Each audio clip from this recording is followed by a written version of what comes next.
Friends ನಮಸ್ತೆ, ನಾನು ನಿಮ್ಮ SGK defence academy chairman. Friends, ಇವತ್ತಿನ ವಿಡಿಯೋದಲ್ಲಿ ನಿಮಗೆ ಸ್ಟ್ರೆಚಿಂಗ್ ಯಾವ ರೀತಿ ಮಾಡಬೇಕು, ರನ್ನಿಂಗ್ ಆದ್ಮೇಲೆ ವರ್ಕೌಟ್ ಆದ್ಮೇಲೆ ಸ್ಟ್ರೆಚಿಂಗ್ ಯಾವ ರೀತಿ ಮಾಡಬೇಕು, ಸ್ಟ್ರೆಚಿಂಗ್ ಇಂದ ನಿಮಗೆ ಏನು ಉಪಯೋಗ ಇದೆ ಅಂತ ಹೇಳ್ಕೊಡ್ತೀನಿ. ಪ್ರತಿಯೊಬ್ಬರು ನೀವು ರನ್ನಿಂಗಿನ ಮುಂಚೆ ವರ್ಕೌಟ್ಗಿನ ಮುಂಚೆ ವಾರ್ಮ್ ಅಪ್ ಎಲ್ಲರೂ ಮಾಡ್ತೀರಾ, ಆದರೆ ರನ್ನಿಂಗ್ ಆದ್ಮೇಲೆ ಸ್ಟ್ರೆಚಿಂಗ್ ತುಂಬಾ ಜನ ಮಾಡಲ್ಲ. ಸ್ಟ್ರೆಚಿಂಗ್ ನೀವು ಮಾಡದೇ ಇದ್ರೆ ಅದು ನಿಮ್ಗೆ ಏನು ಪ್ರಾಬ್ಲಮ್ ಆಗುತ್ತೆ, ನೆಕ್ಸ್ಟ್ ನಿಮಗೆ ವರ್ಕೌಟ್ ಮಾಡೋಕ್ಕಾಗಲಿ ಇಂಜುರಿ ಚಾನ್ಸ್ ನಿಮಗೆ ತುಂಬ ಇರುತ್ತೆ. ಮೊದಲನೇದಾಗಿ ಫ್ರೆಂಡ್ಸ್, ನಿಮಗೆ ಸ್ಟ್ರೆಚಿಂಗ್ ತುಂಬ ಇಂಪಾರ್ಟೆಂಟು. ನಮ್ಮ ಹುಡುಗರು ಇಬ್ಬರು ನಿಮಗೆ ಸ್ಟ್ರೆಚಿಂಗ್ ಯಾವ ರೀತಿ ಮಾಡಬೇಕಂತ ಹೇಳಿ ಕ್ಲೀನಾಗಿ ತೋರಿಸ್ಕೊಡ್ತಾರೆ. ವಿಡಿಯೋ ಯಾರಾದರೂ ಹೊಸ್ತಾ ನೋಡ್ತಾರೆ ಪ್ಲೀಸ್ ಚಾನಲ್ನ ಸಬ್ಸ್ಕ್ರೈಬ್ ಮಾಡಿ. ನಿಮಗೆ ಮೊದಲಿಂದ ತೋರಿಸ್ಕೊಡ್ತೀನಿ ನೋಡಿ ಫ್ರೆಂಡ್ಸ್. ಅಡ್ವಾನ್ಸ್ ನೋಡಿ ಫ್ರೆಂಡ್ಸ್, ಈ ವರ್ಕೌಟ್ ಮಾಡೋದ್ರಿಂದ ನಿಮಗೆ ಶಿನ್ ಪೇನ್ ಕೂಡ ಕಡಿಮೆ ಆಗುತ್ತೆ, ಜೊತೆಗೆ ನಿಮ್ಗೆ ಬಾಡಿ ಕೂಡ ಸ್ಟ್ರೆಚ್ ಆಗುತ್ತೆ.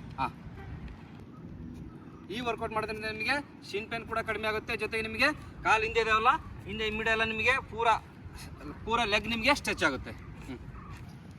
ನೋಡಿ ಫ್ರೆಂಡ್ಸ್, ಈ ಸ್ಟ್ರೆಚಿಂಗ್ ಮಾಡೋದ್ರಿಂದ ನಿಮಗೆ ಕಾಲು ಕೂಡ ಫ್ರೀ ಆಗ್ತವೆ. ಹಿಂದೆ ನಿಮ್ಗೆ ಏನಾದರೂ ಇಂಜುರಿ ಆಗಿದ್ರೆ ಅದು ಕೂಡ ನಿಮಗೆ ಕ್ಲಿಯರ್ ಆಗುತ್ತೆ.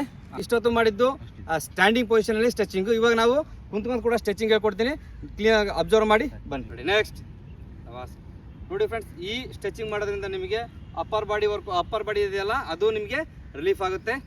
ನೆಕ್ಸ್ಟ್ ನೋಡ್ತಾ ಇರ್ಬೋದ್ರಿಂದ ನೀವು ಈ ರೀತಿ ಹೋಲ್ಡ್ ಮಾಡೋದ್ರಿಂದ ನಿಮಗೆ ಇದೆಲ್ಲ ಹೇಳ್ತಾ ಬರುತ್ತೆ, ಜೊತೆಗೆ ನಿಮಗೆ ಕಾಲು ಕೂಡ ಹೇಳ್ತಾ ಬರುತ್ತೆ.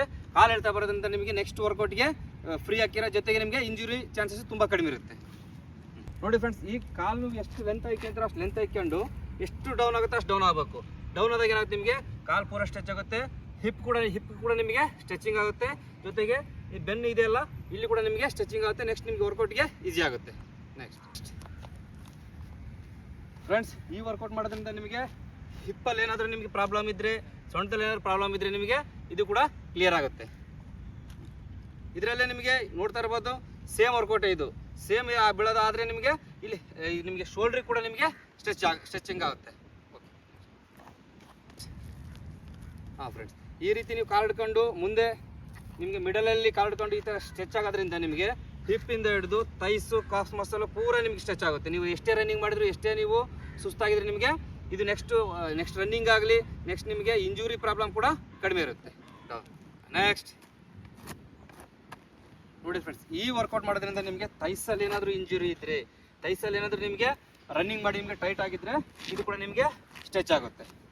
ನೆಕ್ಸ್ಟ್ ತೈಸ್ಗೆ ಮತ್ತೆ ಇದು ಲೆಗ್ ವರ್ಕೌಟ್, ಇದು ಲೆಗ್ ಸ್ಟ್ರೆಚಿಂಗ್ ಫ್ರೆಂಡ್ಸ್. ಬಟರ್ಫ್ಲೈ ಮಾಡೋದ್ರಿಂದ ನಿಮ್ಗೆ ಏನಾಗುತ್ತೆ, ರನ್ನಿಂಗ್ ಮಾಡಿರ್ತೀರಾ, ನಿಮಗೆ ಮಿಡಲ್ ಪಾಯಿಂಟು ಈ ಪಾಯಿಂಟಲ್ಲಿ ನಿಮಗೆ ಯಾವುದೇ ರೀತಿ ಪೇನ್ ಬರಲ್ಲ, ನಿಮಗೆ ಜಸ್ಟು ಸ್ಟ್ರೆಚಿಂಗ್ ಕೂಡ ಆಗುತ್ತೆ, ಹಿಪ್ಪಿಗೆ ಕೂಡ ಬರುತ್ತೆ.